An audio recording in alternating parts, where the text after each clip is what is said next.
Dear students, now let us concentrate on the next topic in the steroid called as corticosteroids.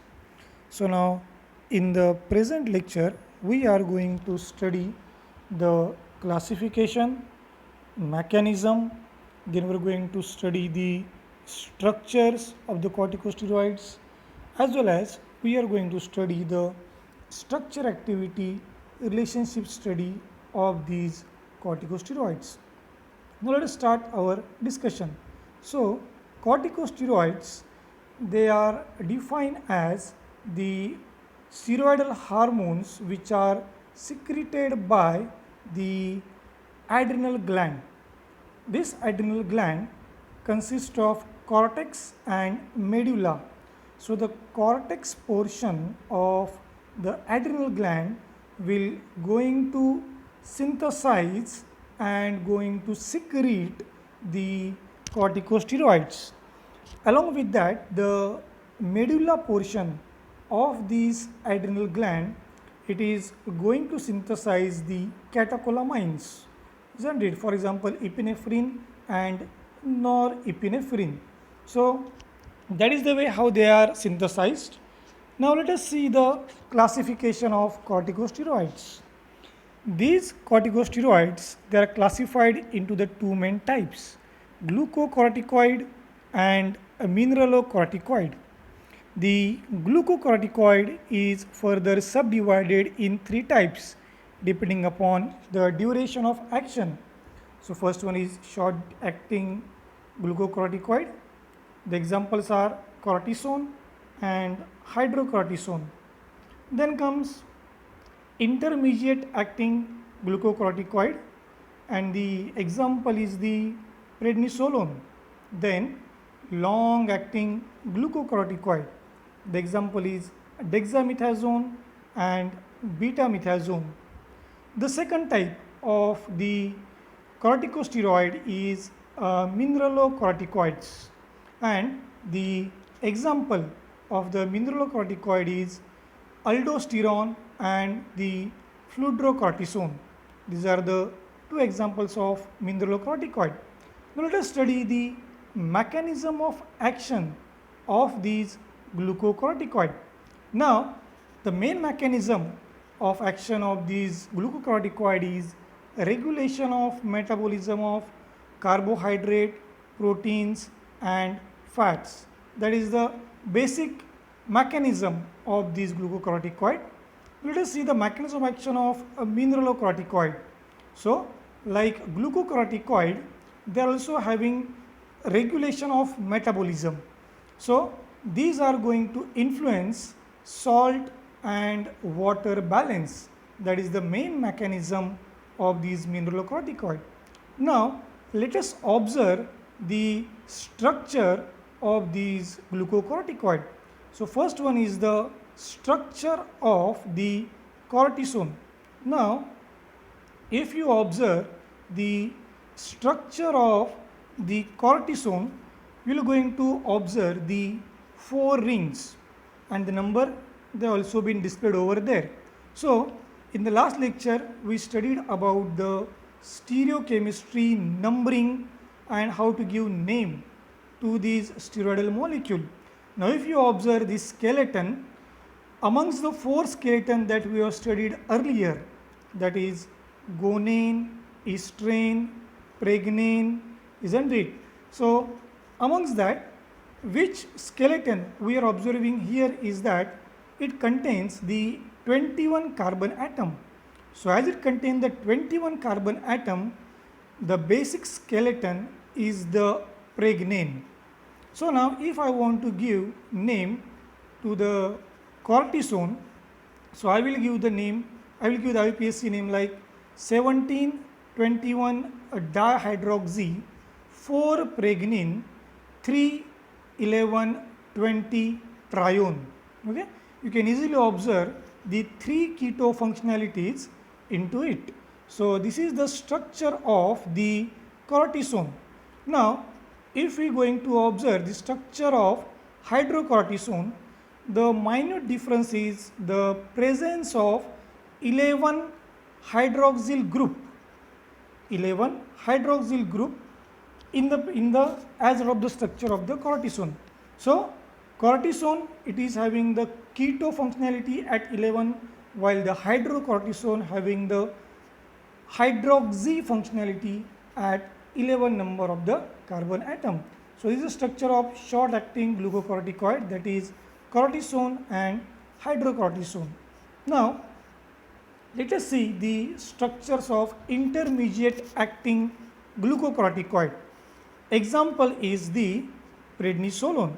So now if you see the structure of the prednisolone and if you try to compare it with hydrocortisone, the difference lies only in the presence of double bond between carbon number 1 and carbon number 2.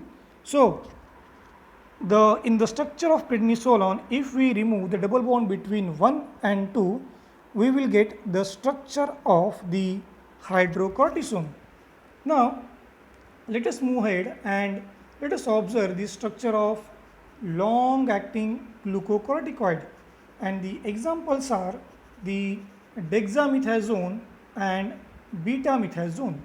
So if we observe the structure of dexamethasone and betamethasone, almost the structures are same for dexa and betamethasone.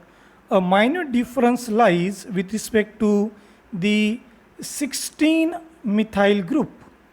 In case of dexamethasone, 16 alpha methyl is there, and in the case of betamethasone, the methyl group is beta, that is the 16 beta. So now if we try to compare these structures with the structure of prednisolone, what is the difference?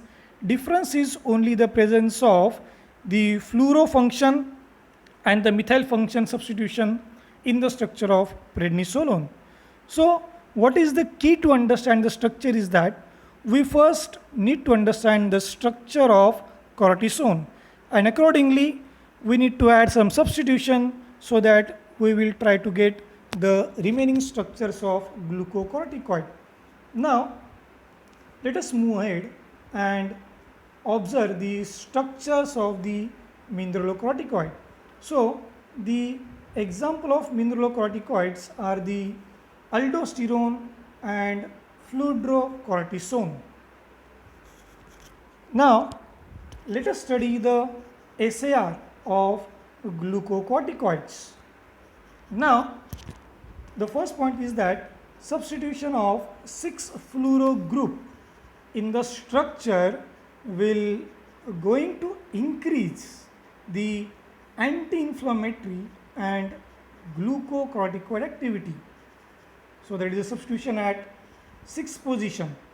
Then some of the substituent like 16 alpha hydroxy, 16 alpha and 16 beta methyl, and 16 alpha as well as the 17 alpha ketols.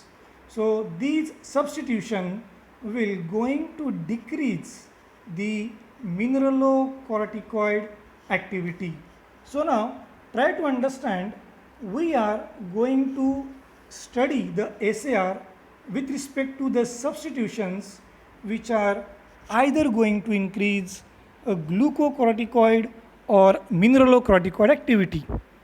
Okay, so now there are certain substitutions are there like 9-fluoro, 21 hydroxy, 2 alpha methyl and 9 alpha chloro. So if such substitution is there onto the structure of glucocorticoid, it will going to increase both, that is glucocorticoid and a mineralocorticoid activity. Now let us study the SAR of mineralocorticoids. So now the first important point is that the hydroxyl function at any position of this ring is not favorable to show the mineralocorticoid activity. That will going to decrease the sodium retention, sodium ion retention. That is very important first point. Now ring C and ring D, they play a very crucial role in hormone receptor binding. So ring C and D, they will form the upper part of this structure. So next is the ring A, C, D along with 17 ketol group. They plays a very crucial role in sodium ion retention. Then the increase in the activity has been seen with fluoro, fluoro and bromo at 9 alpha position, which will going to increase the mineralocorticoid activity. Now if we are going to substitute the hydroxyl group at 16th position, okay, now you look at the screen over here, the 16 alpha hydroxy, that will going to increase the sodium ion excretion, isn't it? So that is going to decrease the mineralocorticoid activity. So the substitution plays very crucial role. Now if we are going to substitute or if we are going to add the double bond at 1 and 2 position, that is the delta 1 corticosteroid. So the substitution of double bond at that position will going to decrease the mineralocorticoid activity. So now if we see the structure of delta 1 corticosteroid, it will look like this, isn't it? So this is the short SAR of glucocorticoid as well as the mineralocorticoid.